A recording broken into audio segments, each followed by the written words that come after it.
August 1945. The world had just seen the power of nuclear weapons in Hiroshima and Nagasaki. But hidden in a lab in Los Alamos that sat one more core, unused, untouched, waiting. It never made it to the battlefield. Because what it did off the battlefield was worse. Nicknamed Rufus at first, this 14-pound sphere of plutonium was meant to be the third atomic bomb. But when Japan surrendered, scientists decided to run experiments instead, pushing it to the edge of critical mass to understand how it worked. What they didn't realize is that they were playing with death. Harry Daghlian was 24, smart, ambitious, and curious. One night he was building a wall of neutron-reflective bricks around the core, alone. He reached for a brick, slipped, and dropped it directly onto the sphere. A blue flash, the unmistakable sign of criticality. He pulled the brick away instantly, but the damage was done.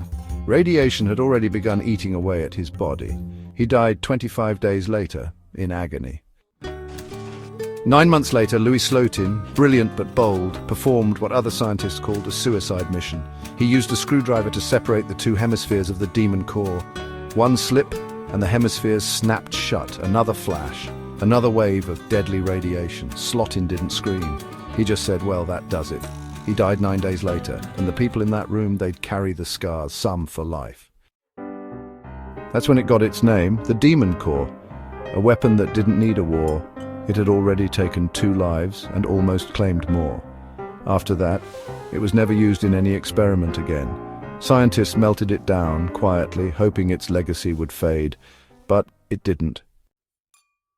You see, the core was just below critical mass. Add too much reflection, too much compression, even a metal screwdriver too close, and it would go critical, not with an explosion. No, with a silent burst of invisible death, neutron radiation, no fire, no blast, just a flash, and then the countdown to death began.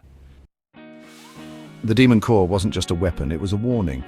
A lesson in how even geniuses can make fatal mistakes when they think they've mastered the unknown. It changed nuclear safety forever. And it reminds us, true danger often hides in silence, in overconfidence, in a moment when everything seems under control. The full story of the Demon Core is a chilling reminder of how close we came to even greater catastrophe. If you're fascinated by the secrets of science, the edge of human knowledge, and the cost of playing with power, make sure to like, share, and subscribe. There's a lot more where this came from.